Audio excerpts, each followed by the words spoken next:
When during this process did you get a diagnosis of type 1 diabetes? 1978. So I was five years old.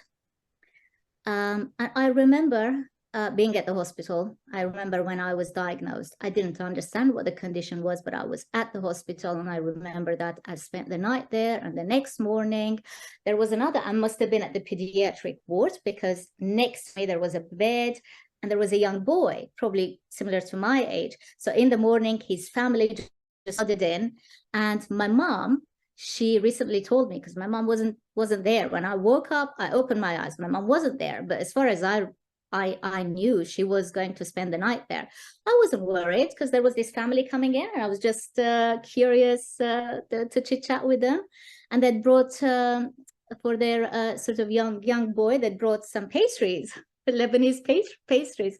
In fact, anyone from Lebanon or that part of the world, you'll know the za'atar bread, the famous za'atar bread that Lebanon is known for called manaish. So that's what they brought to their young son. So they asked me if I would like a piece, because it was morning. And I said, yes, please. So they gave me a piece. And of course, I was eating that. And then my mom came in with the doctor. So she'd gone in to speak to the doctor. So they came in together, and they took the bread from my hand. And I said, that's something you can no longer have. And I go, so, okay, that was my first exposure to this notion of, okay, so I've got a disease now where there are certain foods that I can't eat. Yeah, right.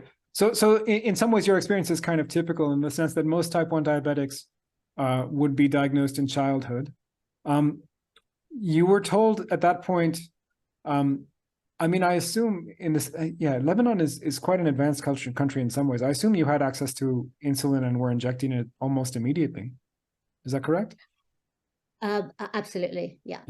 I've actually, even during war times, I've had absolutely no problems accessing insulin, and the type of different, obviously there are different types of insulin, and the type of insulin that my diabetologist or endocrinologist would prescribe. So I've had no problems with that. The problem was, of course, it's a warm country, so during war there would be like long periods of time without electricity, so keeping that insulin cold was always a challenge. But other than that, I always had access to insulin. Yeah,